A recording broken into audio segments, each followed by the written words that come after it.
Banda na Boutama. C'est pour la première fois que Star Moroboé, Sozi na Bimi, mais au thème na Sozi. Kofi de Brazzaville très important. Parce qu'aujourd'hui, le vieux ne peut pas être là. Image ya Joe Kareko la Moussabatuki. Ah, il y a un Kofi qui existe. Alors comme tout le monde faut dans la Sozi, azana baboya, on va assurer descendance des relèves à lobby. Les vieux azokola. Tant que vous avez un bâtiment, vous avez un lobby. Attends, est-ce que vous tenez compte d'un niveau, il tourne son histoire, peut s'effacer facilement. Où est Pépé Kalé des Brazza? Où est Papa Wimba des Brazza? Tous les Guinées. Posez-vous des questions. Et moi, je me souviens, il y a 20 Pépé Kalé, on va aller éviter. Et puis, combien ça fait mal? Bah, ils sont Kim Kester, n'est aussi la Lelo. Papa Wimba. Beaucoup des artistes congolais, le Bakoufa Bouépé, à Kenya. Donc, ça a une communication ratée. Mettons un mot de peli pour tout le monde qui aura une nuance de xénophobie. On a soit par exemple, on a c'est pelagi na moté. So bien après très à la guerre. À chaque fois pour moi il y a après il y a un moment toi. Et Fabregas à l'accès attitude Moroboy pour moi, je pense qu'il était très mature dans le plateau il y a une solution la politique. Terrain de ma Fabregas à l'accès qui vous donne tout nous sommes les humains. Personne n'est parfait. Et comme on l'appelle l'homme. Autour de la question, les gens ont excité la haine. C'est en lui. Et moi, je pense que ce genre de réflexion, on a aussi là, et mon oncle musicien, tout pas seulement chez lui. Même chez Fali aussi, même chez Ferré. L'autre question, au Sali Kibomoto, on a une polémique à part pour l'intérêt, parce que ce qu'il a fait, il a sauvé la culture.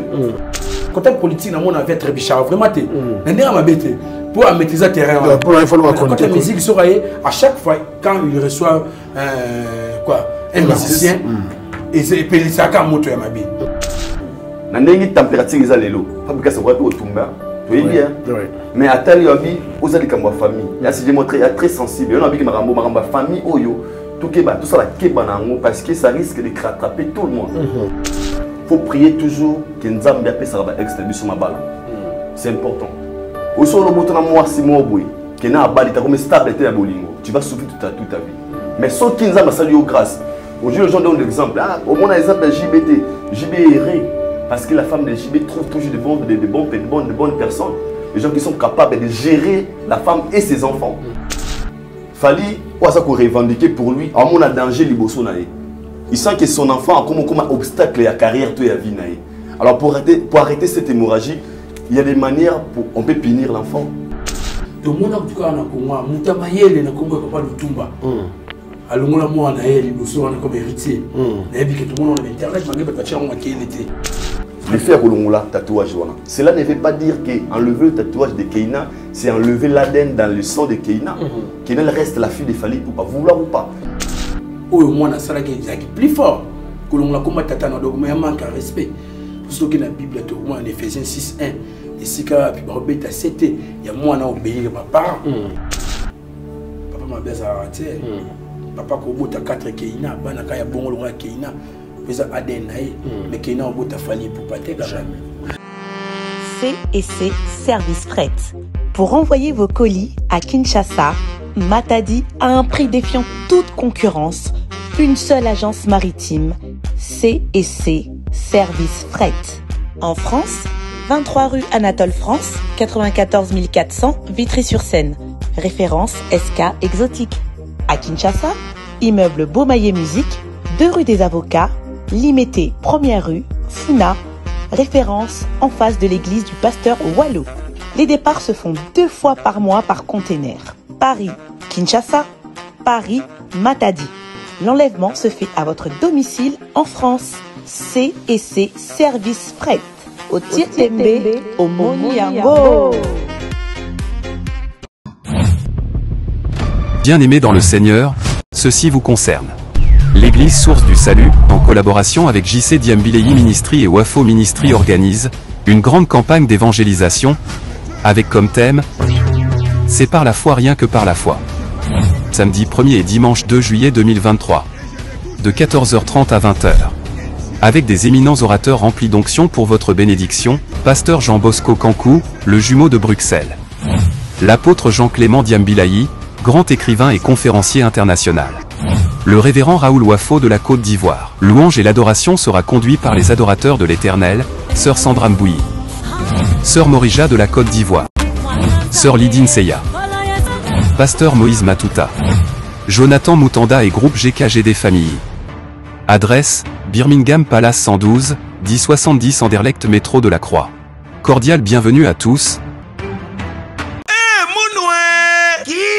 Que bandule kozonga te chez Djonga 3 azongeli base na ye na Paris oyo yesika bozalaki kolia komela pe koyoka ntule na niveau ya 2 fois te boyeba ke bilenge zongi na Paris na niveau ya kosakana te chez Djonga 3 awa chaque week-end bilenge zongi ya ndule à partir ya le 17 février 2023 ouverture officielle ya bandule bokozwa chaque vendredi Suzuki Luzubu 4x4 grands chanteurs de mon pays à partir ya 20h jusqu'à l'aube. Pe samedi, bokozwa CNN Alligator na baninga tout awa bokosepela joli kitoko. À partir ya 20h jusqu'à l'aube. Pe dimanche sombele suka bisanga bokozwa Nokolias, Emile alias de Mingongo, la voix qui cloche et longo na wenge pusana to vanda en matinée live. Oyo ekobanda à partir à 18h tina minuit. Kasi tunanga inini kaka ceux qui aimaient la CDC. Mbala moko night club to boîte et fungwami à partir ya minuit. Ba 5h avec DJ Bobo Oyo akosepeli sabino na bandule pe na ambiance ya kitoko. Malolo. Oui frère, Babi Djonga. La Congolia. Futur. Hein? Nous te reçons la 50 boîtes. La Katakin, c'est Djonga. Chez Djonga Twanga Nantaba, Ezwami na adresse Oyo, Noisy le Sec, Nassime McDonald, numéro 25, chemin de Grou, 93 130, Ozamo Bimba. Chez Djonga Twanga Nantaba, Yangonde Zali mo boko ya ambiance, na kati ya Paris, pe na France mo Bimba. Bana Guine, Bana Dar es Salaam, Bana Poto, Bana Mokil Mobimba, Cité FC Moko, Afrique Info, avec Frank Stemai, Yandankala, Twende, X-Bass, Marandura, Frank Stemai. Excellent fidèle internaute, bonjour et bienvenue. Très heureux de vous savoir encore une fois de plus nombreux, branchés sur Africa Info. Allez, je reviens chez vous dans le cadre de cette émission, bien sûr, débat culturel qui reçoit des confrères, bien sûr, qui viennent analyser quelques sujets d'actualité. Alors, avant tout, je dis merci à notre sponsor, M. Fabrice Nkitan, vous, Parking Abadjogo, résident en Afrique du Sud. Et voilà, pourquoi pas penser aussi à nos partenaires, en commençant par l'espace Parc de Prince, ici à Kinshasa, dans la commune de Kasavubu, sur l'avenue Chikapa numéro 26C. Vous êtes à Kinshasa, pensez bien sûr à cet espace pour bien passer vos vacances ici. Nous avons une boîte de nuit et un restaurant 5 étoiles et quelques chambres de luxe qui vont bien sûr vous faire plaisir. À Paris, nous avons l'agence la plus sérieuse de l'Europe, c'est l'agence WFS avec Diesola. Nous sommes sur 31 rue Marcadé Poissonnier, à la place de Château Rouge. Tout le monde veut bien sûr faire des bonnes choses, mais Diesola et l'agence WFS, bien sûr, au Tchèle, Lolo, Bekomi, Kinshasa, en toute quiétude. Alors pour terminer, nous avons le restaurant Djonga 3 à Noisy-le-Sec, cette fois-ci, bien sûr, avec le patron Djonga Okula, sur chemin des Grous, sur 25 chemin des Grous à Noisy-le-Sec. Donc chaque vendredi, samedi et dimanche, nous avons les productions scéniques. Sur ce plateau, ils nous viennent bien sûr de Brazzaville. Donc ils ont passé beaucoup de temps là-bas. Ils sont de retour. Donc j'ai à ma gauche Aïdor Bokwala, il a pu me certifier. Bonjour et bienvenue. Bonjour à le président Frank Stemai et bonjour à mon frère Valdi Tamboué. Valdi Tamboué. Internaute, nous sommes à la Bisson à Afrique Info. On a fait un mot palais. Voilà. Parce que nous avons des binanga toujours qui retournent à Kinshasa et ça parmi les palais au pays ma chance. Je suis très reconnaissant. On a pu remercier à tout moment dans le plateau. Et on a pu rapidement au pays merci à mon sponsor officiel aussi qui nous suit. Mais c'est Pichon Zola Liba pour Régial, groupe Investing. À la Bisson, l'homme à la Mundelle. Et puis South Africa, monté mon étage beaucoup là. Et pourquoi pas aussi le seul et l'unique patron. En Afrique d'ici, là je vois, il passe à Bambo, on a Djobour. Numéro 1, numéro 6, il passe à Bambo, on a Djobour, on a Moni Alé Poupa. et pourquoi pas aussi Fabrice Kintamvu. On a vu pourtant bah sous moi trotté. Les guitares sont premiers. Elles sont moni pas. Après autant nous va mususu. Alain pour payer Azaranaye. Elle pas ça. Azarana biso. Les banda la guitare vous après Keba on a la guitare Keba. Allez, merci. Mais est-ce qu'on a merci d'avance? N'allez pas ça va on a Djobo parce que merci pour tout va bien. Et si tout va bien très bientôt. Bon, plateau moi mon aîné, il y a Aïdor Media TV, aux arbons on a grâce à. Je vous encourage. Il y a les passes à Bambo. Les passes à Bambo on a Djobo. Un tina 6. Ça donne plaisir et surtout merci. Ndene ngo muto alinga banda, mais muto ça sala qui déjà aux autres muto alinga banda numéro 1 mais muto ça sala déjà au chai 7e. Muta banda guitare vous plateau pour ça. Ah plateau, ah va plateau, peut-être plateau na guitare. Ce que bango tout en Afrique c'est bon la idéologie guitare vous. Qui moi plateau ba chep na TV. Ba on va sala avec guitare vous. Bon numéro 1. Allez, sortons. Merci. VTO. Vandy Tambo officiel. C'est Mike Souk, en tout cas, bonjour. Bonjour, bienvenue. Bonjour Naïdor, merci. Bonjour, Pina Bagnos, sur l'opportunité de Tarabiso. Ah, vraiment, Afrique Info. En tout cas, félicitations, Président. Merci. Ton nom, Président, Bakatara, Tom Soura, Congolais, le Bakino, a Messani Mingi, Nadjale, Président Abisso, à Jimelko. Donc, en tout cas, on a la mona jeunesse et à COP Oyo.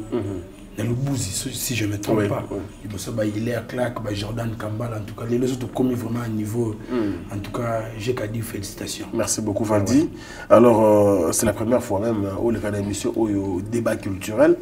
Je compte à la Rabanegono, M. Nebalekaka, et puis tout le monde a les Cambo, il arrive rapidement à Brazzaville. Mais avant tout, on a Brazzaville.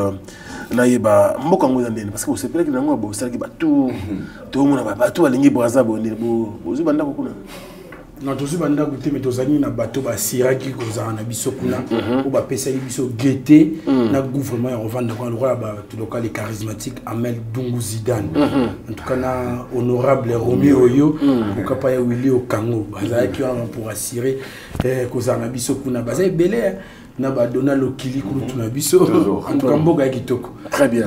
Brazzaville est doux. Alors Brazzaville est doux, on va y revenir. Vandy, je pense que ils ont une mission culturelle, mais tout ça sera plus toi analyser un sujet d'actualité comme d'habitude. Alors en commençant, je sais que Bato Belé Bazouaki était encore analysé, bistoye que ça lango un peu en retard, mais c'est normal que tu puisses tout ça lango de notre manière. La sortie médiatique des Fally Ipupa qui a fait beaucoup parler, bien sûr, beaucoup de gens. Yolanda qui à propos il y a Fally du début à la fin de l'émission, on ne parle pas que du dossier de Fally et Keïna, mais sortie médiatique à Fally de manière générale au moins qui ont donné. Donc pour nous Vandy Tamboué, la CPLN pour l'artiste Abima Mwakala. Tout ça il y avait une année vraiment. Attends, Brazzaville a pendant la conférence de presse.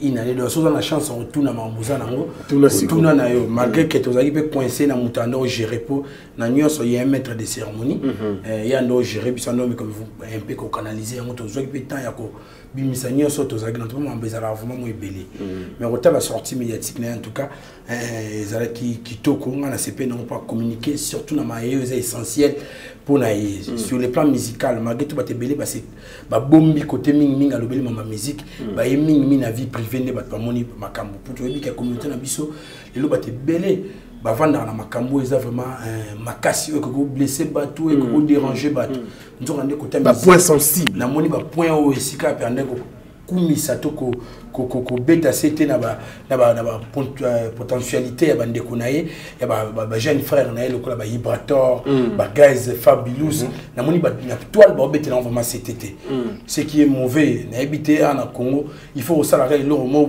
au bat ba lingi ou comment. Donc en tout cas sortie médiatique a fallu nga et ça l'a bien ça l'a bien koyoka communication du début jusqu'à la fin pour ceux qui ont le bateau tango ba pela Kimi télévision pour moi on a ça bon tant que le ba yango pesi pesi mais moi déjà la loba na bino yo chance ça ne interview moi belé à chaque fois en tant que guide dans les kaka il y a toujours des émissionnettes donc il fallait qu'on communiquer de la sorte pour mes émissionnettes et beau en tout cas na moi na le bête sauf que sur un détail il y a une question détail tout que justement pour dans le dossier où enflammé toile ils ont justement à propos de tatouage et ainsi de suite. Ça au moins tu peux dire quoi?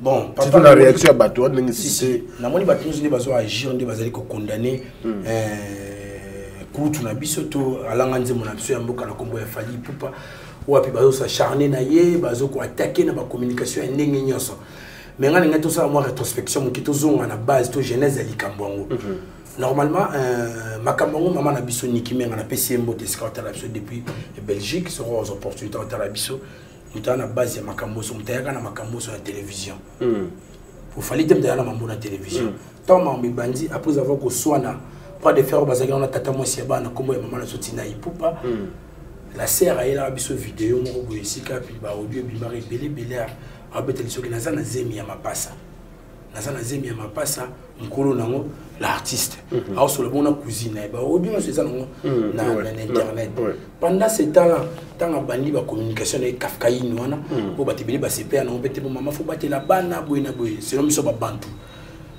bana bazaki pe mo bouche be information to zoa to yebi ke na tawana bana bando sur la bina papa na bango au moment où on a ça va délire on a bando son papa bon pour communiquer tala kutubwe o tu ebite ni métamorphose jango mbala mo pe bana pe babaluka mbala mo o eza mabe ngamoni na vandi na mawanyo sur la mutema na rolo banoke forcément marambo ezo komela ba petite wana ngana zape na ba témoin te na victime ngape na kula na famille papa na mabaka bonaka na ebi ndenge nini marambo ane lekana le so mama bombi communication ya bana na ebiente bana chaque fois bana zo film pour papa na bango pour en Afrique papa ça mon konti papa ça mon konti en tout cas pour na tatouage papa longoli tatouage ya komba moi nae moi na o wapi alika na balansara ba ilo mon internet ke na longoli kombo ya papa na biso à ce moment là bateau ba attaquer Fally lelo bazo tenter yo communiquer o moi na sala ki plus fort que l'on la combat tata na dogma ya manque à respect. Tout ce qui est dans la Bible, en Ephésiens 6:1, et si tu as il y a moi à obéir à papa. Donc, comment bras de fer moyen entre Tatana et moi, c'est parvenir à condamner papa. Papa m'a baisé à rater. Papa Kobo ta 4 Keina, Banaka ya Bongo Lora Keina.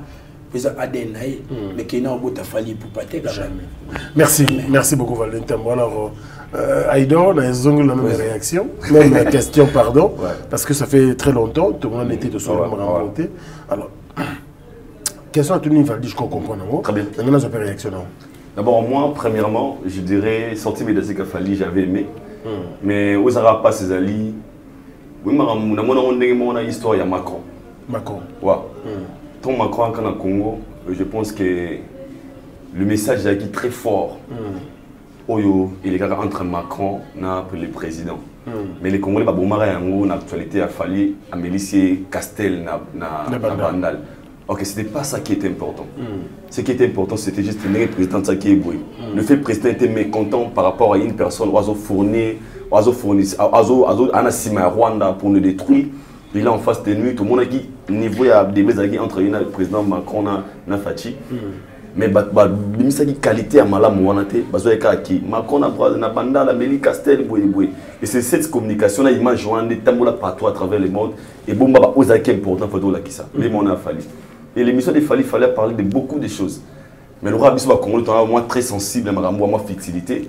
Oh, les lots na Simanango, l'album de Bina Filesa victime pour Nango, ils ont qu'à souhaiter. Na Simanango, Fally a musique pasika, mal accompagné, bah, tango sous kate. Pour la félicité, il y a beaucoup de choses où il commis bermo boye même tout dans ma communauté. Parlons de cette affaire de Niki, de Keina et son père. On a déjà on a une émission précédente sur les cannabis. L'amour d'un père et sa fille ne se mesure pas dans le tatouage. Déjà moi je pense pas que le tatouage né là que qu'il fallait l'ingamon, je crois pas. Pour preuve, Fally sera obligé de tatouer les noms de tous ses enfants. Qui n'est plus le cas. Je ne pense pas que ça va en soit. Alors l'amour de Yayaye, ils ont mesuré un tatouage à moi. Tant qu'on a un tatouage à moi, personne n'a pensé qu'il y a ça. Je ne crois pas que ça on a consentement à mon tout le monde. Il s'est réveillé bon matin, il s'est dit, ce sont mes enfants, on a joué Liboso pour nous amener à Aranakala. Alors tant qu'on se fait les qualités à Rolongo, pour nous, on pensait peut-être à ça pour avoir plaisir, mais il nous a donné des détails à l'ongola kiango pour des raisons où il s'est qui a l'ongola par rapport selon l'artiste qui est le manque de respect à moi na boye. Moi ce que j'ai retenu dans l'interview Fally surtout dans point wana na moni un papa qui a voulu juste mettre l'africain culture africaine en place en fait. Parce que Lelo Fally a sa victime parce qu'il est Fally. C'est même émission sur qui Moutoumoussousou, les gens les bénéficient de beaucoup de choses. Il a beaucoup parlé, mais comme il est Fally, dans le nom de Fally dérange, il y a un message qui est un peu dans le sens mort. Vu aussi la manière qu'il a communiqué, il a un peu sous émotion, dans la colère, il y a un retenir. Moi j'ai retenu un papa, ou un papa peu importe la situation, les papas restent papas. Même si moi, on a beau en Europe, parce que l'autre nuance. On a dit, impolitesse, c'est comme mon apoto. Moi, je parle par expérience. J'ai une cousine, la personne a une émission, les appels d'émission, moi, tous les cas. Dans la cousine, on a eu un poteau dans moi. Souvent, il y a 10 minutes au Moi, il y a 14 ans. Manque de respect, ou bien impolitesse. Mais comme vous avez poteau, c'est le ah, oh, comprenez pas, poteau, en fait, cette impolitesse-là, ils ont 6 cas. Et l'on a parents sans d'abord aux papa parce que les enfants ont grandi en Europe. Alors il voulait juste nous montrer que ce qui se passe dans la famille, au-delà de tout, il est un artiste et puis un papa. Alors une émission étant qu'un artiste, mais c'est la question, depuis le Fally Poupa, il était papa. De voir comment Nengi Foye Nezo Kende, tant que papa, pour lui, il se sentait il est en insécurité. De voir ma propre fille, je suis incapable de rebaner que TikTok au Salam Tikate. Et comme il est dangereux. Ma propre fille, je lui dis, que ça la beauté, à ça ma propre fille, elle est prête d'aller se présenter dans le tribunal pour témoigner contre moi. Alors moi, je me suis, dans la salle constamment dans la vie, un jour, tu vois, un grand artiste que je respecte autant, à ça 45 jours en prison parce qu'il avait touché à sa fille. À quoi ça fait 10 ans, Karine était Sili. Parce que c'est Magui Moana. Au Congo, même dossier, on a fait 45 jours.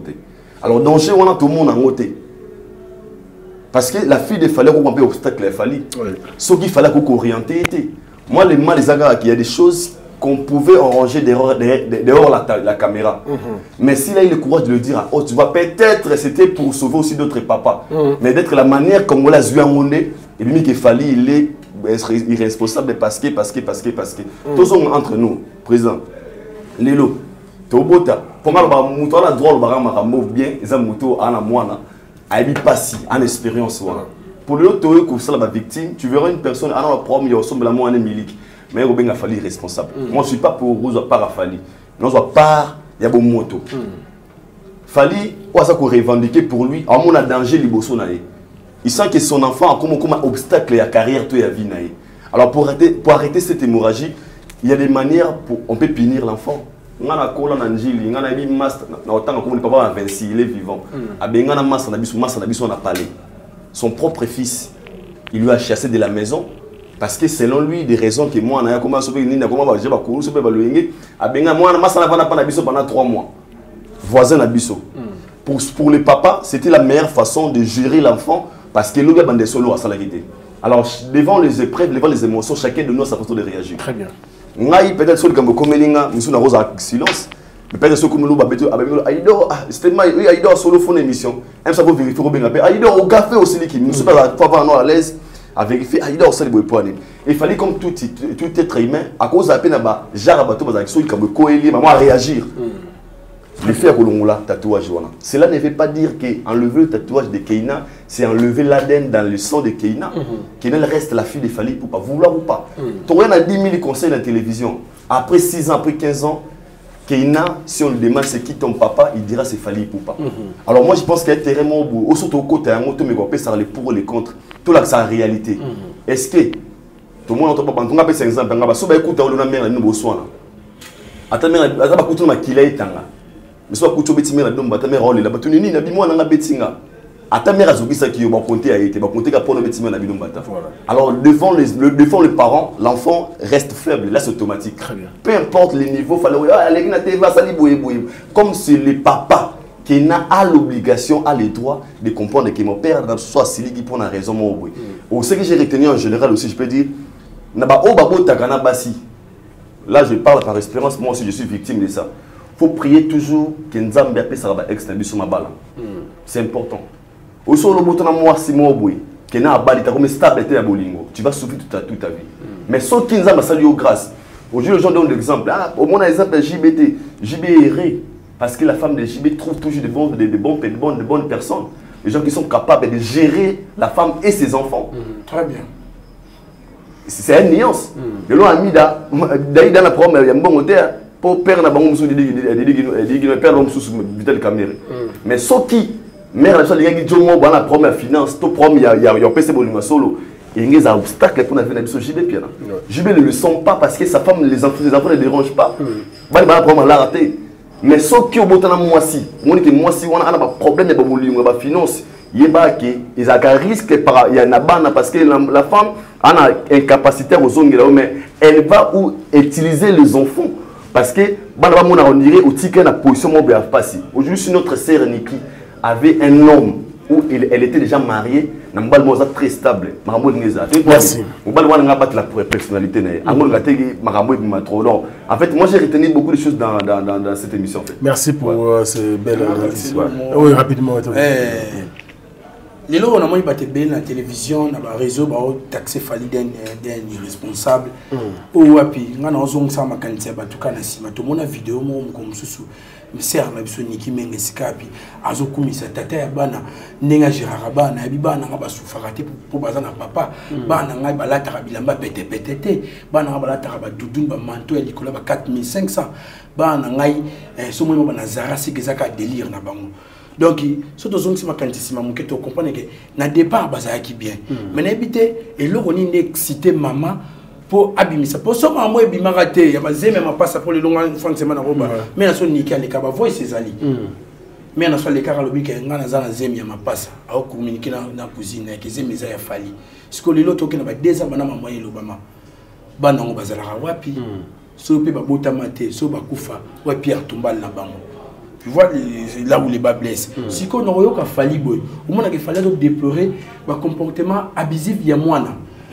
À mon avis, le moins ça la complot na maman na bon na makambo oh ils attendent sous illégal et moi na ça derrière na. Donc quand ba voix sur bima que moi na ndeko comploter na bato ba ndoko financer et na ko mbongo bato ba ndoti na maman na bon pour na ba procédure na makambo sur les ndo sala. Donc comme bébé donc voir mes mères na ko lukana Karine Mokonzi la baronne la PCM Bote qui est ma sœur. Pour amego kota lisolo mpe pelisa somoto Karine aleka na télévision boyi ko kota makambwana nde ba journaliste bazaki mal intentionné ba kota ke pelisa moto epela ngai lo sala nga pasi mona ba entourage msusu bo mabato to ka voice mo ebima isika biser na so Niki azo ebisa master na donc entourage kaka bato apesa confiance abi moni ngani na boni moni na simbisa ba touche na yembisa ke kutu jomo boye Oada mobile là, on a même ça que tout bien en bande par exemple. Moi il bilan tout fallait tant à salaire en résumé et ça dérange. Na pexi mon internet mon azoyo kate. Père. N'habitez pas tata maman ba otala biso so comme Elio. Est-ce que gérant au cas normalement au courant. Très bien. Alors, on va prendre rapidement notre sujet toujours concernant Fally Ipupa. On a un baguette concert mon confrère c'était des maires officiels, na bev officiel ba qui awa. Bah peut-être que ma solo le kangi na. On va comment va chaîne te va kumbura. Bon, na ba kumbura bango, mais de mer nyangi. Maman officiel. Il faut comme il va dire terme officiel. Si. Chose attends. Alors, peut-être que ma solo le kangi na passe. Bien vous allez sur place, vous connaissez Mtingabe, vous participez à la conférence de presse et qu'on sort. Est-ce qu'il y a quand même quelques points ou quelques zones d'ombre au bureau éclairé par rapport à mon boulot de parce que tout ce qui moi la fanatique de la Fally Ipupa. Oui, normalement, et là on a constaté que pour un résultat tout le monde a eu un stade de martyr. C'est pas le ming na maluba Fally mo face à pour me passer la bigue. Ngai na mutu na leki. Et si je passe. En tout monde bala zala bongo. Pour un résultat bino mo mona ki pour ça na cuisine interne to le bakar. To kuna un mois avant, to ke kuna sous une semaine avant événement. Obstacle engouement sur le plan communicationnel, en tout cas quand on a taxi, ok na Wendy. C'était les notes de communication qui bien. En tout cas 5 sur 5 au Sarana. D'accord. 5 sur 5. Alors qu'on parle pas comme ça qui bien au moni normalement les journalistes et l'historien du présent. Donc vraiment basé sur place. c'est une fausse de communication qu'on a rapporté au yoyebi on a maîtrise dans notre. D'accord. Ouais, on a professionnellement parlant.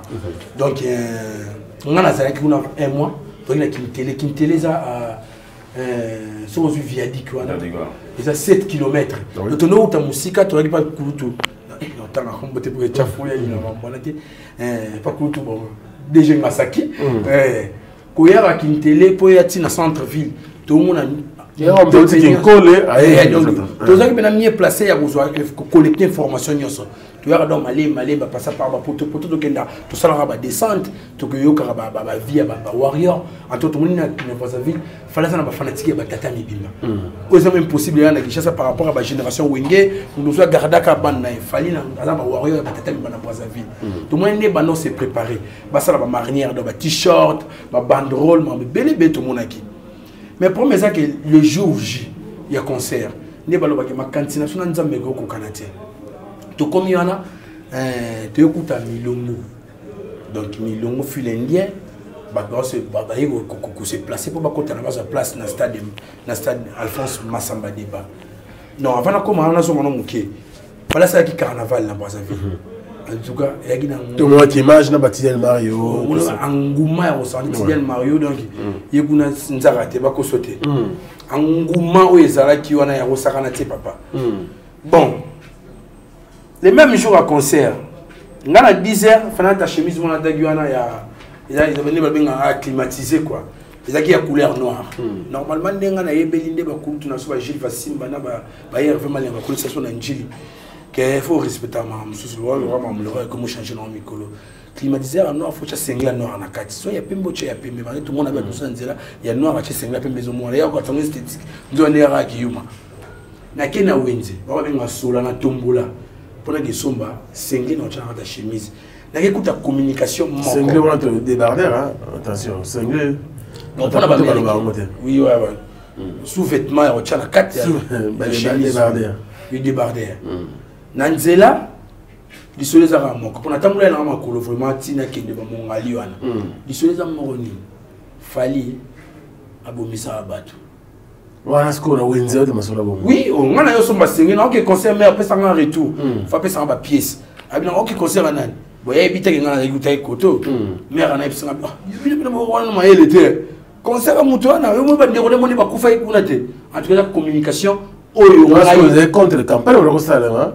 Bon, bah, tout le monde côté monsieur nous avons contre campagne côté monsieur patriotisme nous sommes à la t'es un bandit on engas et bah moment pour la charité bien on est badayaki si tu as sensibiliser bandit ko ba kendete pour appeler somme gros à la peau makambo ba mona na communication surtout na carnaval le bandit au banc a déjà on a pas ça 33 000 personnes na ina stade na ici à idon ah ok sur le monde beta mabena tala boba bina on a pena yo kina mango père ba basali mulongo il y aura une stratégie na bango pour la bango en tout cas faut mettre la maboko pour réussir ça qui c'est un objectif na bango il fallait ralentir la situation ralentir comment ba sali mulongo 4 barrières père sur lesquelles il y a une barrière à liboso si va contrôler qui mais même geste c'est bon sur la deuxième barrière même geste c'est bon sur la troisième barrière tant on passe la première barrière on passe la barrière comment il y a moi aussi Florina na PC monté depuis Brazzaville à comment liboso na 10h à côté à 16h. Wow. Vous avez comme à l'école, sac. Vous avez aussi mon père. Vous avez comme à l'école, on a eu un objet valeur dans 4 mois. La ligne de la tête, on a tombé dans son palais. On a eu dans la preuve. Et il y a eu un monde. En tout cas, on a tant à peine, on a fauté. Pendant que on a biso. Tout comme il a stade. On a eu d'autres qui sont côté là. Parce que place, il y a presque au côté là. Mais il indique que l'ongoli, pancarte, on a le bakaka. Il y a un temps à combat moutango. Il n'y a pas de rouille au kakaka.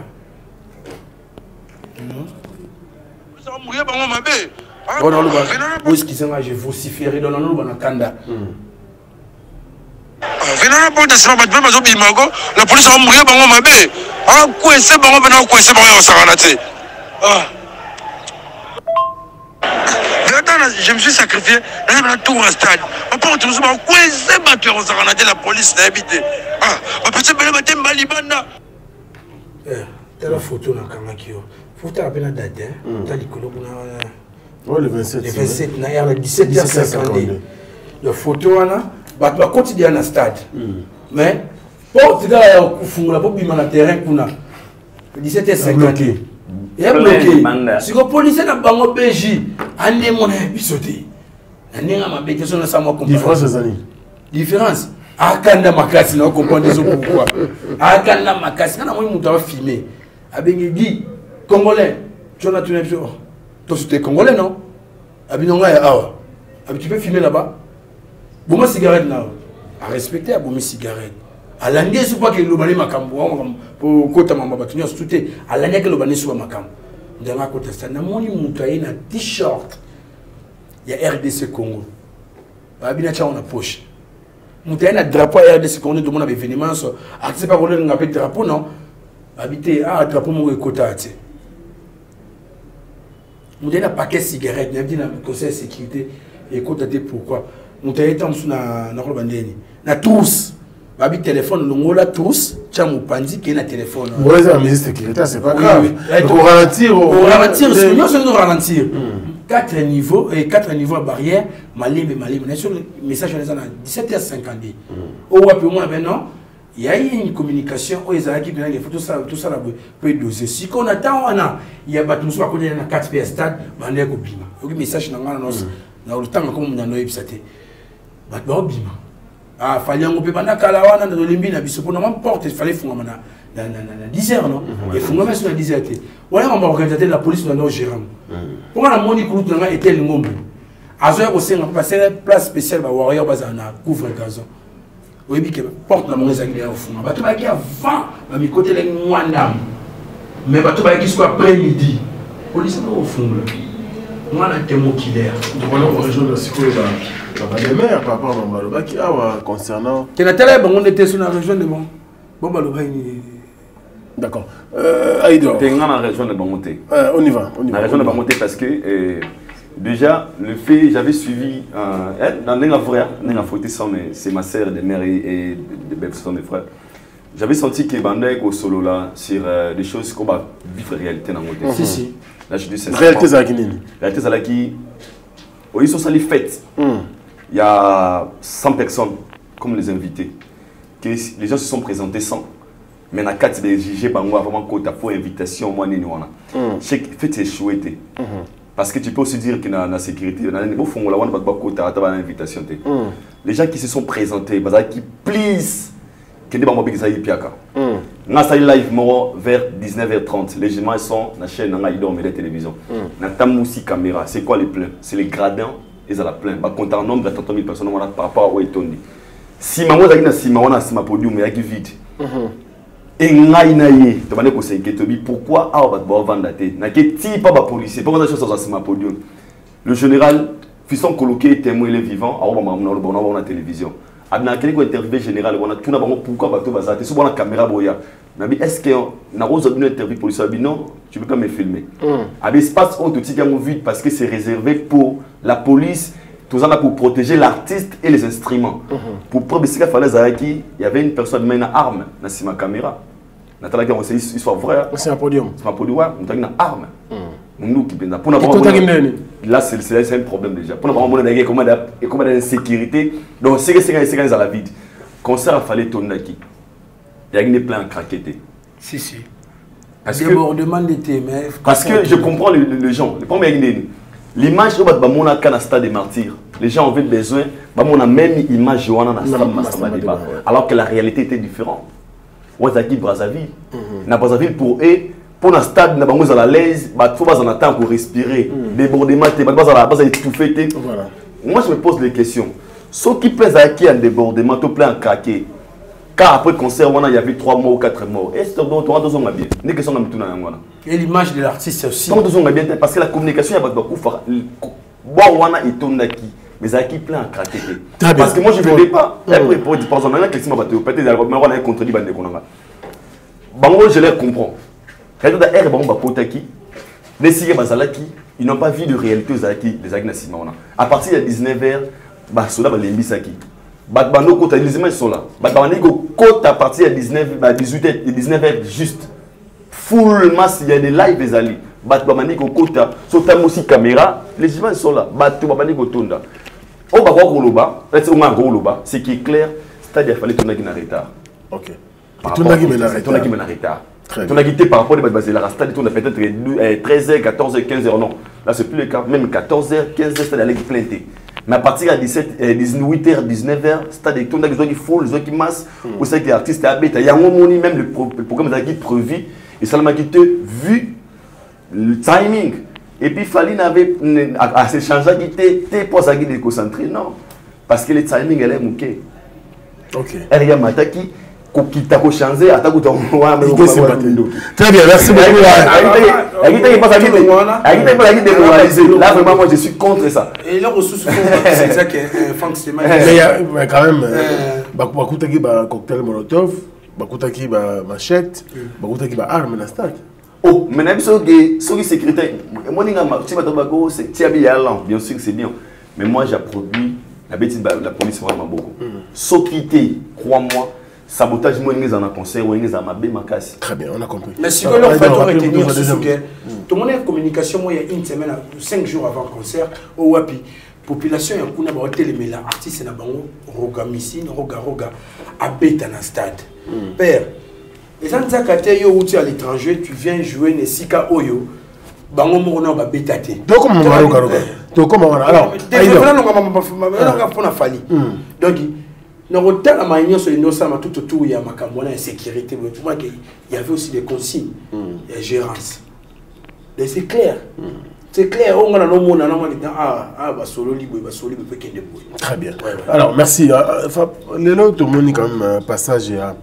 Il y a Fabregas Nabosolo. Il y a eu beaucoup de questions concernant même Mambo Toto Solo. Il a fallu pour réaction artiste Fabregas. Sincèrement, sincère, on a découvert Fabregas, on a moi-même, je ne m'attendais pas à Fabregas. Sur quel plan? Sagesse? Sagesse. Parce qu'ils ont tellement bon. Il y a un niveau combo chronique fort là YouTube. Et mais ce jour-là, j'avais compris que Fabregas a guidé devant un moto. Oh, pour moi, il était très supérieur. Parce que moi, je l'estime beaucoup pour Sangwa. Dans un moto, là, moi, je le respecte. Dans la TV, je manqué de respect. Mais dans l'émission Fabregas, j'ai compris que les mots, c'est que ça,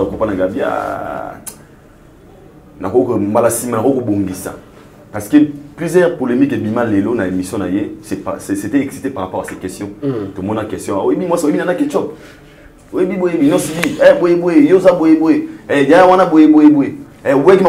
mais c'est Fabregas.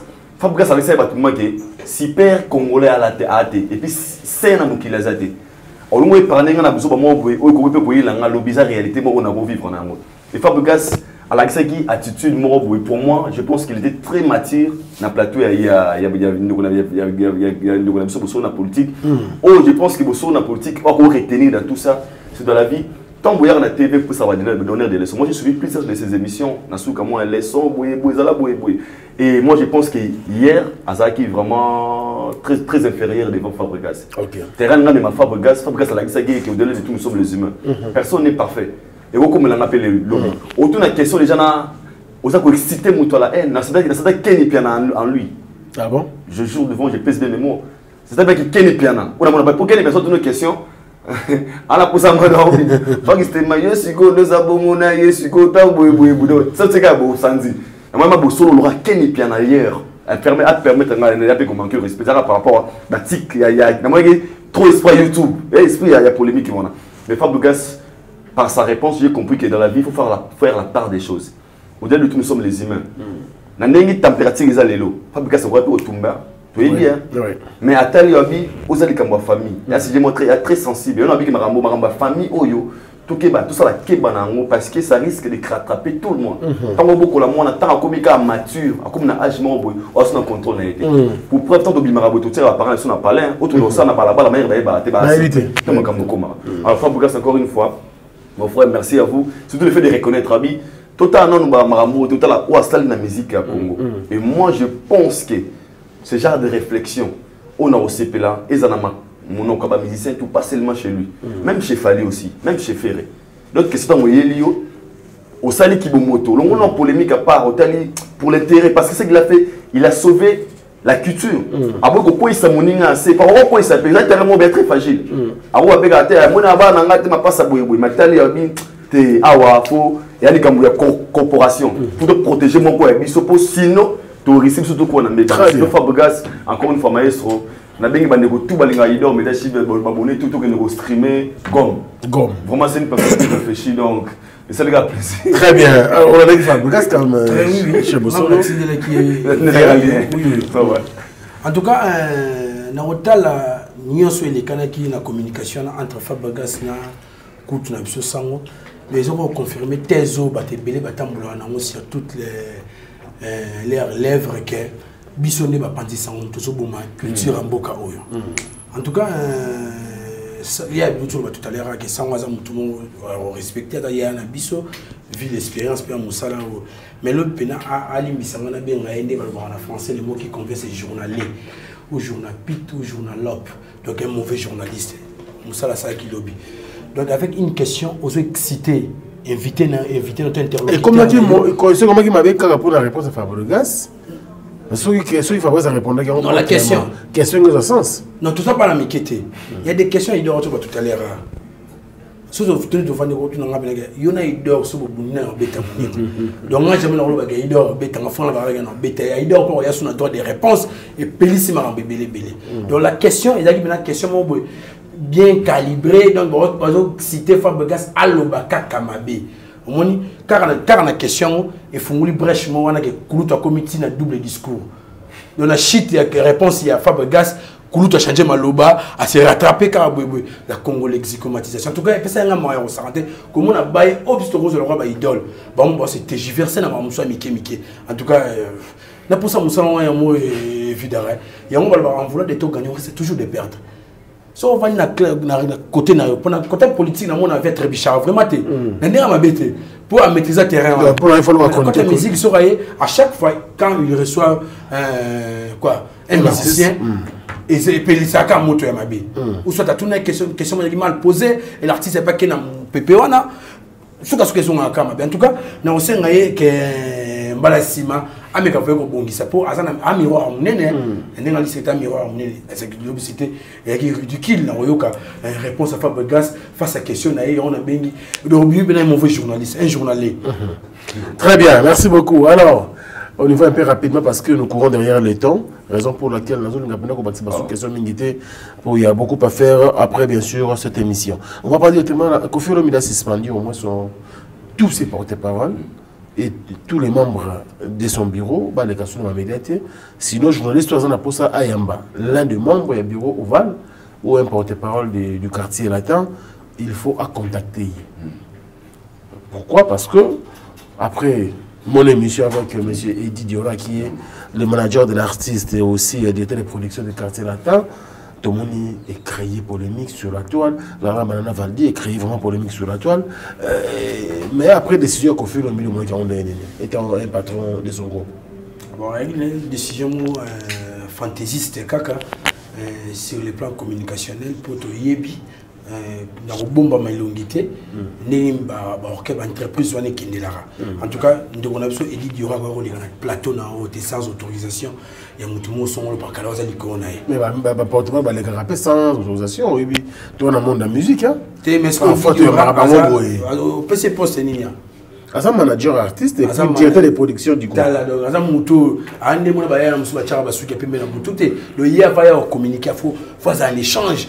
Na patron et moko donc ça ka kelo mo communication mo raté mais tant monte peli pour tout le monde comment que l'aura mo nuance mo xénophobie bande on a soit par exemple on va se pelagi na moté bon pour tout se rattraper to be ko redorer image que il fallait prêtre et mo ya kaka ayo katémourage so bien prêtre za la à chaque fois pour mo ya hasard après il y a un moment il y a un moment en tout cas côté on a félicité vraiment au Saranaté mais décision on négocier qui n'a moi attaque biso mo ne va idor to me ko analysant tout le monde qui on vraiment qui lié na moi qui monter ma makasi pour de quoi attendre ça la makambo na éviter vraiment c'est ça la question sur mobilier comme jamais et ça jamais Saint James rôle parler on est comme au moins on va zo bunda tensi pesa non moi bien te bani zo bunda kaka pour n'être pas idole na biso il y a Afrique, il y a Congo en particulier. Parce que surtout tu lire à peine à Simana Bango.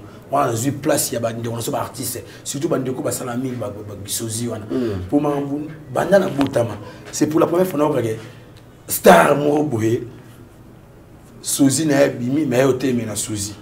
En tout cas, on a évité ça, ils ont dit à quoi, ils ont pas si. Et ça qui passe, mais communication prêtre et que l'on la nuance, et ça dit pénal. Et Bomimoto. Valdi, Aïdor beaucoup là, je pense que c'est dans la décision qu'on fait le midi. C'est bien dans ma casse, mais déjà ils ont conseillé dans le ça.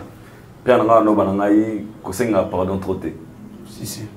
Il passe un pardon. T'es nabi kasi ko parce qu'ils ont trotté. Que l'homme islami boue après t'es faut tu la boue en bas les bossoté. Alors dans sortie médiatique nous savons ça là le vieux n'a pas même fois. Au plan au bas de l'homme dans côté. Mais moi je dis les vieux à les jeunes. On a bien appris ici na bi grandeur na ça na tête. Na ouais na tête. Soit même dans les tête pas bien les gens étaient à boue boue na c'est qu'à fort. Bah éviter. C'est pas dans ça na quitte ça. Ou t'as bien même comme même Afrique pays anglophone. Pays anglophone et puis grandeur il y a le vieux. Il est grand. La vraie sens du mot, il est grand. Il va jeter. Alors, il y a un moment de la vie, Valère Moussouffo Koufana. Pour moi, je donne l'exemple à tout moment. Aujourd'hui, Zinedine Zidane, as un legend, as un grand, tout ce qu'il a fait pour la France, as un honneur moro, c'est que les Français, il a le droit à des côtes, il est tout pour eux. Mais sur le zongi na terrain, il y a Mbappé Lelo. Il risque tout ce qu'il a réalisé dans la carrière est effacé parce que Mbappé, il est Mbappé. Ce que Mbappé fait aujourd'hui, vient au salon monter, ville l'énergie, village. Alors pour voir qu'on a ma grandeur, on a fait qu'il a bon entre toi entraîneur, toi coach, toi conseiller. Et ça va terrain nous sous gros manobé ta vie. Même les gens qui sont autour de lui. Batika Kouf en a grandeur nae. Batika Atika na kilo na emo ou legend parce qu'aujourd'hui tout ce qu'on peut faire pour les vivre fait qu'il y a un âge pour ça ni à son énergie au salon, c'est qu'il a fêté après 10 ans, 10 ans passés, 15, 11 ans passés. Alors comme tout le monde, il faut assurer descendance des relèves à lobby. On se réveille un bon matin, tout le monde Pépé Calé. Moi, je me souviens, il y a 20 ou Pépé Calé, on va y combien ça fait mal? Ils sont qui est aussi là, papa beaucoup des artistes congolais, à Kenya, oui, comme ça, la messe, on a la Jomo, na TikTok, on a imité Marie Missam. Oui, tu as la soirée, tu as la soirée, tu as la femme, la sœur Marie. C'est très important. Ce sont les gens qui immortalisent la mémoire, l'image de la biseau. Kofi de Brazzaville, très important. Parce qu'aujourd'hui, le vieux ne peut pas être là. Image ya Joe Kareko la Moussabadouki. Ah, il y a un Kofi qui existe. Ah, Kofi Mokoboué, Kofi Mokoboué. Alors, tant que vous savez, à ta décision, tout le monde a décision, vous tenir compte dans ma cambouana. Et ça, l'avantage, il y a mais ça a des avantages. Les vies à Zokola. Tant que vous avez un bâtiment, vous avez un lobby. Attends, il mourra, attends, est-ce que vous tenir compte d'un niveau, il lit son histoire, peut s'effacer facilement. Où est Pépé Calé? Des Brazza. Où est Papa Wimba des Brazza? Tous les Guinées. Posez-vous des questions. Ça l'a raté. Mais les gens imitent, ils imitent toujours ma malade. Alors, toi, on t'a imité vite. Attention, les gens, millions. Moi, j'ai connu les gens qui ont chirurgie. À quel on est illuminé, comme le roi Michael. A dépassé le documentaire. J'ai dépensé 30 000 € pour devenir comme Michael Jackson. J'achète des robes. Le roi, il y a Céline Dion, il y a 20 000, il y a 23 000 € pour être déguisé comme le roi Céline Dion. Parce que, à son amour pour cet artiste, peu importe ce qu'il va gagner. Mais si c'est pour honorer toujours l'image, peu importe la façon dont on s'est là. Ce rapport à honorer, comme la commune du Colo, on n'a pas le droit d'interdire un sosie, une personne quelconque, par la moussa image. Petit fallait l'ogner à l'année. Surtout qu'il y a une morphologie en fait. Petit fallait aller à la taille, à la beauté, pas beauté peut-être. Mais fallait à un apollume conserve VIP à $500. Petit fallait à gars. Rien à voir, on a fallu. Parce qu'il sait que rien que par le nom de Petit Fali là, les noms de Fali là, ils sont immortels dans le tête de gens. Car comme Fali, alors tout ce qui vient dans le terrain, les gens qu'on a sali trop, tu peux s'imaginer le roi via Zamuta, le roi. Moi vraiment, ce qui est clair, à ta vie à Tindagité, le roi là, moi je le félicite parce qu'il a sauvé son image. Pour la base, comme il faut ma casse. Donc, il y a une autre décision avec Zouama. Les vieux également qui ont raisonné des fois sur un staff pour que les alatés qui vont quitter pour imaginer. Mais sinon, j'aime la décision à Zouy, il y a suspendre. Regardez, parce que vous avez un micro, Aïdor Bokoala fait rigoler aux États-Unis d'Amérique avant le concert historique et événementiel au Stade des Martyrs. Je pense que Bandeko Belé, quelques jours après, dans le 8, non, le 9, donc le 9, donc dans 19 jours, tout ça dans le Stade des Martyrs. Déjà, moi je suis parmi les gens au bazar pour les concerts de Ferregola. Tout le monde je suis MC, il y a Massa Souci qui va ta, Madaïda qui va ta, Azid Banga quand même. Tout binanze mwa bizarre before. Nana vadi. Ange voendende, yanga bor. Attends TikTok, maman va te faire moi goula maïna sans esprit, niama. C'est parce qu'ils n'ont pas compris. Moi je suis pour les concerts de Ferregola 100%. Et puis tu as un concert copie coopération il y a États-Unis il y a qui ont qui va képer à solo mais c'est mon nom aux OIDT parce que ça fait partie à l'enguerre quand il y a événement na yona tout les États-Unis tout zongi tout les maki après concert je suis pour les gens au bazar besoin et simba on a aussi ezaka raké na bato bazo chance okende moi c'est question de confiance parce que je suis sûr et certain même faire temps même bango il se dit abi je risque mais je vous fais confiance. Très bien. Bandeko wane baza obligation baza na base ya couper ça elenge na concert wana imaginez ba maka usi bazongi bazonga avec bageda ekubo bazongi so ensemble na stade na aéroport baké ya babango il plaisir wana ou ngana osenga bandeko wana batika la professionnel je sais que c'est pas facile bon va jamais kala au monde États-Unis surtout za esprit d'irrité au CD mais ba yebake ne makama mo okendele je pense c'est chose comme okende bien la matin que le temps que humain ça se voit single simbi dès que moi que stade et je sais que les Gaulois sont très motivés à réussir l'événement. Alors la grande responsabilité maintenant ça revient à bateau va voyager. Là je vais vous dire haute voyage, je sais pourquoi je dis ça. Bandeko wana ba na charge à concert. Ba kende ba ça la mission bazonga ba kende maki pour que l'artiste a livré concert naé ou ça sera toute première fois dans la carrière naé azala devant plus de 130 ou 120 000 personnes au benga ba Gaulois devant lui. Bana carrière na demi si je sais pas année. Alors moi je demanderai na ba Gaulois tout bazala très motivé pour ba réussir l'événement na ba conseil mo repé sur la communication. To comme une veille événement. La communication est cause à la réussite stop échec na bino événement. Alors tant la télévision, bon un discours il y a motivation. Bon un discours il y a concurrence, moi on a des avantages na bino ben gire mo beaucoup ben na bino vers les bas. Mais sinon je suis sûr et certain que le Gaulois va motivé pour na ba réussir événement bon le 24 moi étant qui pas de sango et je soutiens cet événement je suis pour la réussite de cet événement parce que na ligne fera bêta et faire va comprendre que je suis populaire ou pas les Gaulois existent ou pas bazar virtuel ou bazar réel et c'est ce que moi je peux dire c'est ça sinon bonne chance à faire Gola et puis na team ne mobimba nous étant que bateaux pour promouvoir la culture congolaise na la promenade na monté et je vous soutiens et la plus sur Fox na na ebike et aussi le reste et c'est les responsabilités à yo na bato bazolo belayo et puis tala bato tie permis na pour na ba communication au monde que bazo costume na minute ou aussi mais deuxième chose na tout na ba billet kama wapi des questions je me pose aussi les billets c'est billet kama wapi et puis on appelle na ba aussi ma billet na pas na mais je sais pas je vais trouver ça je pense qu'ils vont bato bazo ba organisateur va répondre très bien bonne chance à l'artiste Ferregola d'abord pour le deux concerts aux États-Unis d'Amérique pour nous 10 les 10 et les 11 après au stade retour d'abord à Kinshasa pour le concert le 24 juin au stade des Martyrs Valine Tambo au moins ça s'annonce bien quand même pour Ferregola. Oui très bien Azar mon amour en tout cas photo me carte ko prédit bola mo pona bandeko nyonso il sera moins bien té en tout cas bonne chance na yebika ko ina mabele ya bien pas ya maman Lisette Loboko na champagne wana champagne eza bon état ou eza Illinois West of Africa en tout cas bala un avantage wa puis ce que ça lié événement buna pour rater ça moi parce que c'est là où on y va tenir sur qui na compte ba deviner loterie la plupart des gens va appeler ça sur communication la télévision question on bête à deviner loterie ah non on a pris en charge avec na biso na sur masse sur ba comme ça va na Canada état wana Illinois donc ce qui au challenge moi événement on peut rater moi parce que ne connaît vraiment la communauté bazana donc bonne chance na et là quand on bête moi c'était ça que mais ndeko ba qui na vraiment en tout cas ba décevoir il était pour Macambouane c'est vernaculaire pour nous les Congolais, tout le monde est belé en Saranate, Batou Bakindani, Badiseva Batou, et surtout que Bango Bakinda Kala. Il y avait une liste, Batou Soubazana Tom Soubakinda Penanoté, Soubakinda Moscou, Irataka Boué, Soukinde, Tess à grand monde, le premier citoyen monde. Donc, côté on a vraiment Zamba Souna.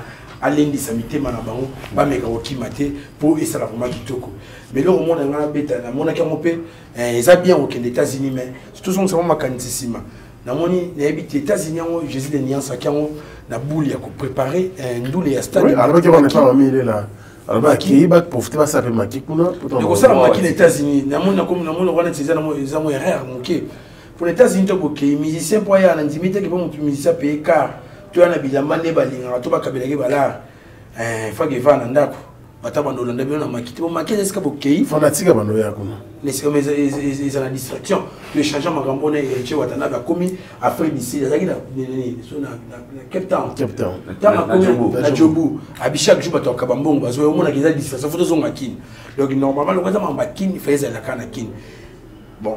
Vous avez des concerts, c'est un fallait si ça va kuna soit si ça une semaine avant ayo kota makina ki chasse luki place non ban c'est les ali ba maluko ezali ba Congo central les ali pour constater marambwana comme mamba poto na mamba poto mamba poto pa mogangi na mdemo passe le on a ko kota pe ranking yo répétition de ni tena ke na ba mama lisa loboko la best of Africa food store apa kolanga so you ne sais pas bon fâché Batigani au gang yo fait une répétition yo que maman disait le beau yo mon dit là on va évoluer merci beaucoup à nos deux invités Valdine Tamboué et Aïdon beaucoup voilà merci à vous la vie va te dire avec beaucoup de plaisir et surtout que nous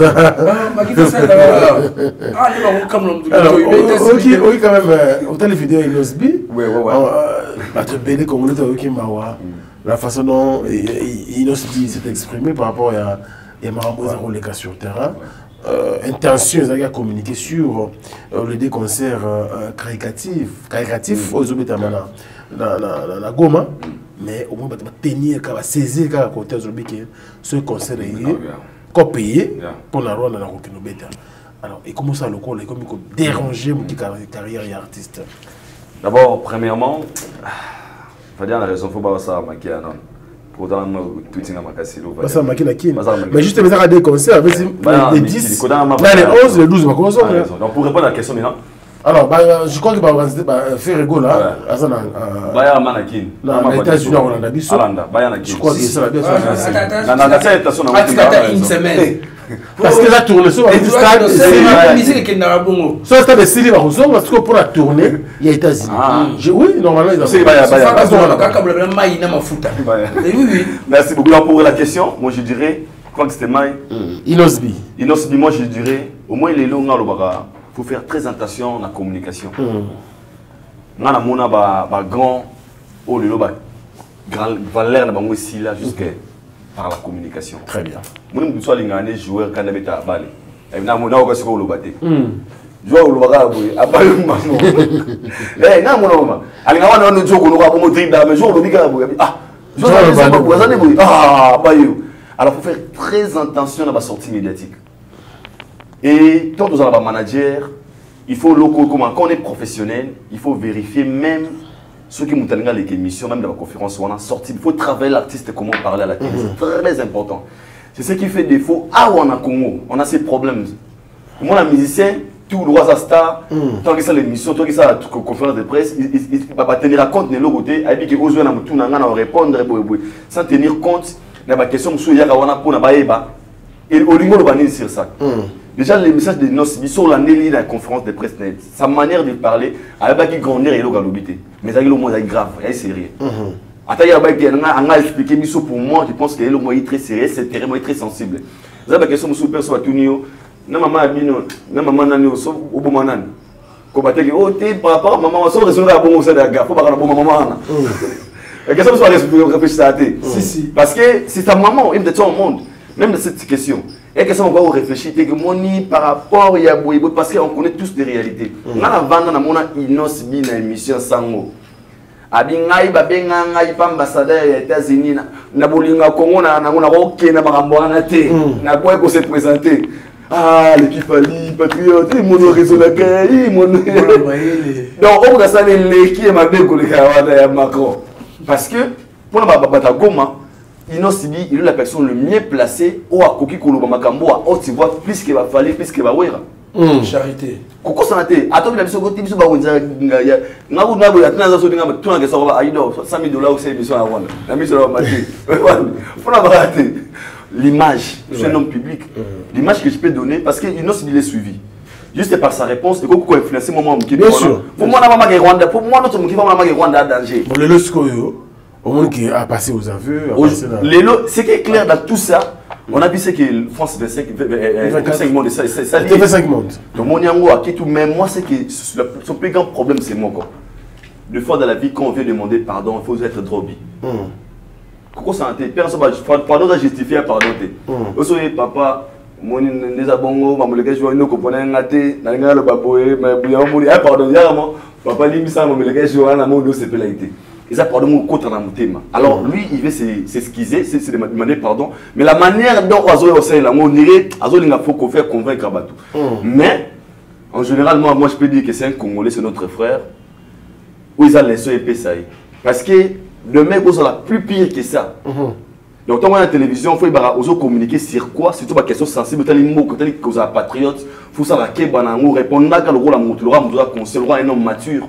C'est aussi important. Mais on a dit, l'instant, c'est là ma famille, c'est notre frère, tout boycotté, tout inaïté. Parce que c'est le nom même, il nous dit, on a Kenya, on a Mboka, on a devant Céline Dion, devant Jennifer Lopez, on a dit, now we are calling us from Congo, from the Congo. From Rwanda, from Congo. Il a aussi vendu l'image de notre pays, d'autre part. Afro-Congo, partout il passe. C'est le nom de Congo, Afro-Rwanda. Donc, c'est côté où on a tout compris, c'est une personne aussi qui vend notre pays, tant que notre ambassadeur autrement, mais tant que Moutou, à cause de sa erreur de la communication. Tout comprendre que tout les messages, c'est vraiment au fond de mon cœur, je pense qu'il y a un problème a été. La scène va comprendre peut-être à ça erreur et la communication, Malassima, il peut arranger. L'erreur est humaine, nous sommes trébuchés, c'est pas pour autant tout Tchouba Yembele quand même. Si, normalement. La vidéo surtout dans mon qui hier, c'était avec un climat très morose. Et là où tout le monde a qui s'injure avec qui na kultu na biso quoi d'accord amani na est de la République, précisément na Goma. Bato mosusu commenter ba Goma ngo ba mena na bango pe Goma ngo ba baliaka na bango pe Goma ngo ba ndako ya message ba ndati na ba beni wana père différence ya Kinois na Goma tracien na pasi o ezaka na est de la République ezani eza mamba musika père moni mambo de na Goma ba génocide ba guerre ba nini muto na pasi na makasi. Les hommes de la Pembeni, ils nous ont témoin killer et auriculaire. Ils ont dit à mon anamis. Moutou qui chasse ça, ayo karana lisolo kaka. Mais il y a mona. Moi est-ce que c'est plus ça bande quoi goma passe ya mona. Comment il est là, les qui chasse ça na ma. Au problème c'est ça na nino na quoi na pas de bateke. Quand tu Pembeni, bon on vivre mo bato so kima, bon vivre mo. Au père mboka les munene. Bate bele mamba goma ba ko ngalo ba makeli lisasi na matoi papa lutumba loba pasi ya muninga o ko ngalo letika ba solo ka monso ndeni siko bata comme ba déplorer po yo pena mutu tozaki no awa o mona makambunya so moke kuno baluki o baluki libango en tout cas pesa moi passe mais notre ba tout à l'heure l'erreur est humaine en tout cas il y a la communication c'est ko be carrière mobimba et là il faut savoir communiquer. Il faut savoir communiquer. Communication, il faut entourer un bateau. Le capot tout ni bango. Qui fait Basile Mazé, maman Nadine Massidi. Il y a qui est le plateau Afrique Info. Au monde indéniné. C'est important. Important, ma casse en tout cas. Pour la bande de communication, il y a un Congolais, patriote, les anciens langues font ma passi. C'est un passi ndeko. En a carrière, Bolim Bissaye, Bochavoma Nassé, à la Leki. Surtout, Bazaleki. Donc, Azaleki, de toute façon, on est en train de se faire et on attend que les gens aient coloté au besoin de faire un peu de mais quand tu as les règles surtout vraiment. En tout cas, Inosbi, vamos, donc courage, comme il faut, communication. Allez, super. Merci beaucoup à tous ces amis qui nous suivent à travers le monde, Monsieur le Président. Spero Sol, non, moi je Matota, merci beaucoup pour tout. Alain Dinamo, le suppose agréable, grand merci également à toi, Mère Nabiso Jani Samba Kondi. Je passerai comme ça à l'Écosse, Moko Komo Nzambe, on est donc ensemble. Et sans oublier la première dame de Lausanne, merci beaucoup. Il y a papa Nabiso Belisha, papa Ridge, on dit waouh, un enfant pas comme les autres. C'est la star. Allez, merci également à Diesola, encore une fois de plus. Merci pour tout. Dieso London. Tout le monde bien. On s'en va la tête. Tout le monde va bien. Bosola, désolé. Aïe Congo. Diesola, non. Ça va pas te là. Maman Dali Dazola, clin d'œil spécial. Alors, grand frère Jules Dukando, Namère Nabiso Mapo Finini. Je vous aime, merci également à vous tous. Pablo Kitambala. Oh, Pablo Kitambala. Maison Kitams. En séjour à Kinshasa, la vie. Ah, donc, sourire. Pablo Kitambala. Sourire. Pablo Kitambala. Excusez-moi. Nazo bien Kanami Gitawe, vous savez bien. Allez, le plus beau et le plus élégant de la vie de Birmingham, il s'appelle José Moulumba. José Moulumba, des fois. José Moulumba, donc il y a la mystique. La mère Nabiso Beni, il peine dans Moulumba, Barcelone. Dans le retour, les Nabiso Watel Mébélé, le kit Black Dedon. Vous êtes Mébélé, merci à vous tous, surtout pour vos soutiens. On est ensemble, tout vraiment la souka, mais j'aimerais tous sur le moutier pour l'album bien affilé. Détermination. Déjà, bien affilé, actuellement, le reste, les seuls artistes, bien abattus. Actuellement, parce que mon album l'a fait à poster, Hérité, Fali, presque tout le monde. Et on a fait ma courage, il faut travailler toujours. Il y a mais Congo, il y a des choses très importantes autour pour promouvoir la musique. Cet album a bien affilé. Les autres Sibir, moi, je vais tellement coloter parce que l'utilité, c'est tout ça, la première position. Ok, on va dire les réseaux sociaux. Mon toit faux, à vrai awa, à faux. Parce que faut tout trop dans là où le bassin est parce que l'influence. Mais moi, responsable. Alors, moi, je dis toujours félicitations à lui pour les lots à s'imposer la musique à Congo. Si on parle des artistes musiciens Congo, le temps a bien affilé, un gars stable et puis très mature, calme, humble, simple. Et il a sa bonne chance. Si on a tout la bonne musique, la meilleure façon de soutenir les artistes, c'est de streamer les gens. Moi, je pense que le succès de mais les fanatiques, on a un promo, dossier, un phénomène qu'on est streamé, qu'on est s'abonner à la page des artistes, qu'on est sur YouTube, et ça a toujours une façon de soutenir l'artiste. Vraiment, je suis fier de vous. Bien affilé encore une fois. Si on a tout la bonne musique, tout le monde consommer.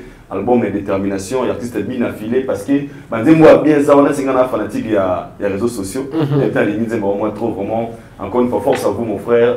Mais oui, que vous laissez voir la bisauter. Et M. Ourasouka, c'est vraiment d'abord, on a fait une session spéciale à Régel Group Investing, puis tout le monde est bacoulé à la Mondele, et pourquoi pas aussi dans tout Balinganga. Là, je vois, il passe à Bambon, on a Djobour, dans mon niveau Alain Poupa, il passe à Bambon, on a Djobour. Yannick Ekini à Rombox. Yannick Ekini à Rombox. Le Rombosquin, Yannick Ekini à tout Balinganga. Je vous aime, j'ai beaucoup à la mère Barréel, Barijos, Baréloge, j'ai beaucoup à la patronne, non, beaucoup à l'américaine. Salutations à vous, Autobolinganga, je vous aime aussi. Pourquoi pas aussi Christian Moukwa FMI. Abaïdo, pourquoi ce sont Kinshasa, photo Koutana. Christian Moukwa FMI, Vali Bazana, Frank Stema Azana. Christian Moukwa FMI, Fonds monétaire international. Merci à vous, dans Autobolinganga, je vous aime aussi. Merci beaucoup. Aïdor, pourquoi on a fallu un tambour, bien affilé. Ok, album comme. Bien affilé, mais dans Lingana, chité, puis dans moi, communication, moi, il y a concert, moni. Non, on a vu sur les caras à la télévision, tout est rare au pays, ça monte. On les solos, ils ont dossier monte. On est payé, monte, il y a une petite sœur là sur Keina. Il fallait pour pendant longtemps, on a âge, grand frère, on a vu sur Gaza, Yaya, Aza monte. Aza Yimé, le rabat Yimé, il y a un maquillage rouge. En tout cas, mon pépéro, ils ont qu'une moi ma belle.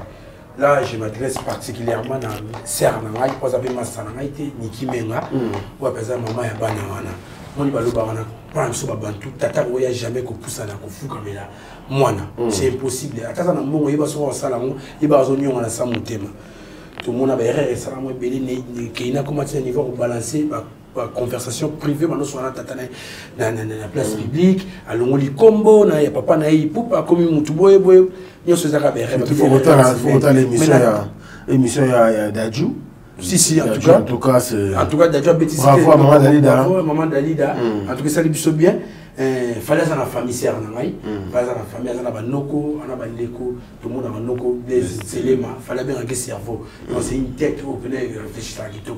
Pourquoi pas le procédure, il y a Kobo Mamoto, tout le monde a un mokili. L'histoire, c'est ce que Johnny a l'idée à des héritages, à Naem, à Boutar, à Confumance, à Liboso. Tout le monde a en tout cas un Congo, Moutamayel, et un Congo, pas de Tumba. Alors moi on a comme héritier. Que tout le monde a internet, en tout cas, tout pousser ma comme plus pireté. En tout cas, c'est là qui m'a vu une femme sage à Tongaka. Donc quand on est à côté, quand on est là, quand on attend construire maïo et construire aux bien à mon en tout cas et ça lui passe il y a un moment à souki penawana donc il aura ça faut mes athées mais tout n'a pas il y a détermination bien fait premier volume en tout cas merci na musala kitoko avec pena cuisine les kitoko pour na moni sauce les vraiment na tsunga moro aux idées aidor à tout les c'était surtout sur la chanson réseaux sociaux tout couper c'est moi oui voilà des biango les sponsors Fabrice Kintam il est mon ngapi na pesi mbote depuis sida na ye kutu na Jimmy Bella on a bossa na rote kutu en tout cas bien affilé et là on a aussi en USCO communication il faut marteler la promotion pour les logos retenez le moment kutu na fission ça c'est alors le babi les logos keba au gros album on s'est fit série na star nyo so monde ba Céline Dion au sein na ba Kanye West le cas mon collègue ko lancer na place publique mais pas valide ta moitié le mutakala ba tout babaluki à mesurer à combien bon mon père donc il va bilo ko ana siko et ça na bitumba makasi pour na ba œuvre ça et si le mot bani pour na biso c'est ça les musiques n'est pas tout consommer mais on a futilité moyen on a eu tergiversé va faire comme moi en tout cas à bandas que communication pour internet on peut baisser en haut mais là on était au fallait pour ça ça avait des jours comme ranking ou il est qui non. En tout cas, merci. L'invité n'a pas ça peut. En tout cas, merci. Je vois maman Lisette Lokanye Nifoku. Il ne fait pas comme les autres. On a passion de maman. La mère n'a Lisette Loboko la Champagne. Mais si bien Miko na Angola, vraiment la loi de la boutique. Et ça c'est mon boutique Zuri Beauty Institute. Chez Biscuit de l'Océan, mon mère n'a pas mati à Londres, on a manière à surtout mon collègue samedi 10 juin à 10h, solde de Rosanne, au Pessimbois Boui, boutique Zuri Beauty Institute. Vous pouvez taper tour et pas à Maréchal surveiller ça.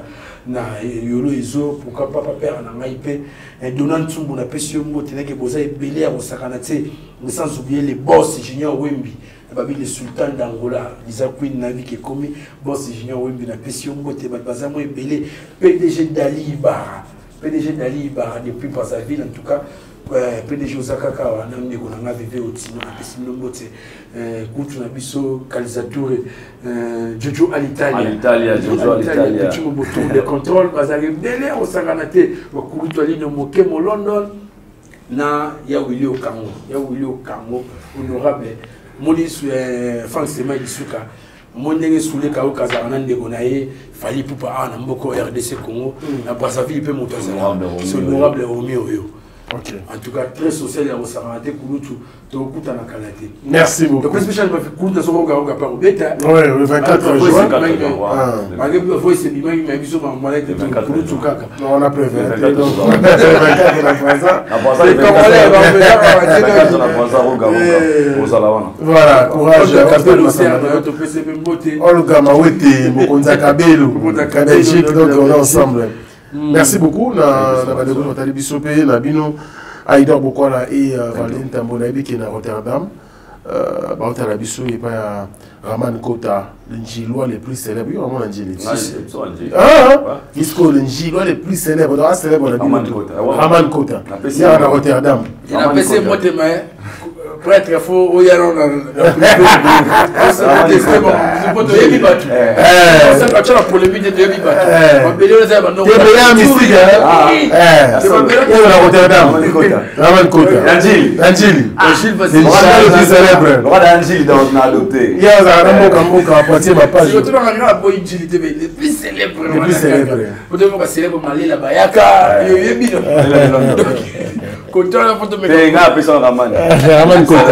Vraiment compliqué. Allez, merci beaucoup à tous ceux-là qui nous ont suivis à travers le monde. C'est la fin de cette émission avec mes deux invités. Donc, il y a eu bien sûr Aïdor Bokwala mais aussi Valdin Tamboué. C'est la fin de cette émission débat culturel. Merci beaucoup à nos deux invités. Je pense que c'est pas une analyse donc on ne sait pas d'habitude. Moi, je vous dis au revoir, mais on va se retrouver soit dans le cadre de l'émission Face à Franck ou carrément dans le cadre de cette même émission débat culturel. Merci et félicitations, surtout courage à faire école pour le 24 juin. L'idée de la cause de faut ta communication ils ont makaka événement les 24 pourquoi na moni sous bandolo soit fadam ba bana manifestation le 17 mai ba loki bisoté fadam batika biso ça la musique non pas mais est-ce que la shit mon coloma aussi la camp pour les 24 faire rigoler à place on s'est produit on tient ma produit un camion il nous reste quelques jours le 24 et au combat, mais pour l'instant, nous soutenons l'artiste Ferregola. Nous soutenons également Roga pour cette date du 24. Le 17 juin, il y aura Didiane Mario qui va se produire à Brazzaville. Il y a un stade municipal à Massina. On verra bien. Cabo Césagui Nango Abil Kouta. Donc tout ce qui a fait la bête concernée, ça va vraiment bien. Merci à vous. Bonne soirée à tous. Au revoir. Merci. C&C Service Fret. Pour envoyer vos colis à Kinshasa, Matadi a un prix défiant toute concurrence. Une seule agence maritime.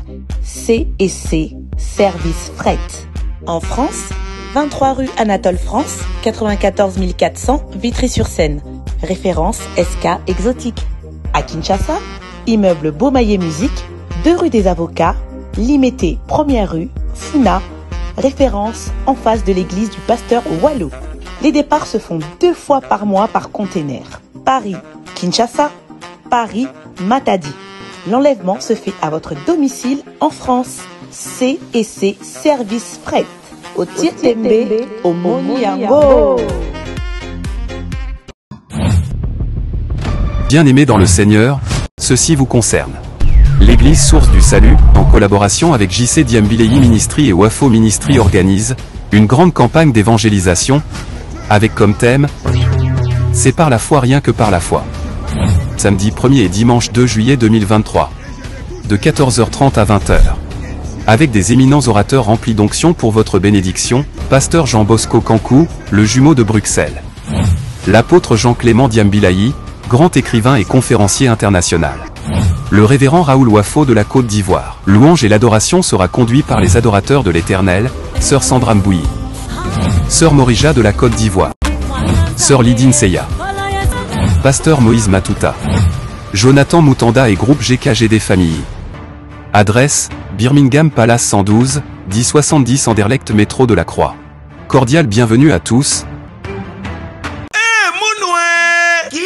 dit que bandule kozonga te chez Djonga 3 azongeli base na ye na Paris oyo yesika bozalaki kolia komela pe koyoka ntule na niveau ya 2 fois te boyebake bilenge zongi na Paris na niveau ya kosakana te chez Djonga 3 awa chaque week-end bilenge zongi ya ndule à partir ya le 17 février 2023 ouverture officielle ya bandule bokozwa chaque vendredi Suzuki Luzubu 4x4 grands chanteurs de mon pays à partir ya 20h jusqu'à l'aube. Pe samedi, bokozwa CNN Alligator na baninga tout awa boko sepela joli kitoko. À partir ya 20h jusqu'à l'aube. Pe dimanche sombele suka bisanga. Bokozwa Nokolias, Emile alias de Mingongo, na voix qui cloche et longo na wenge. Poussana tovanda en matinée live. Oyo ekobanda à partir à 18h tina minuit. Kasi tunanga inini. Kaka ceux qui aimaient la CDC. Mbala moko night club to boîte et fungwami à partir ya minuit.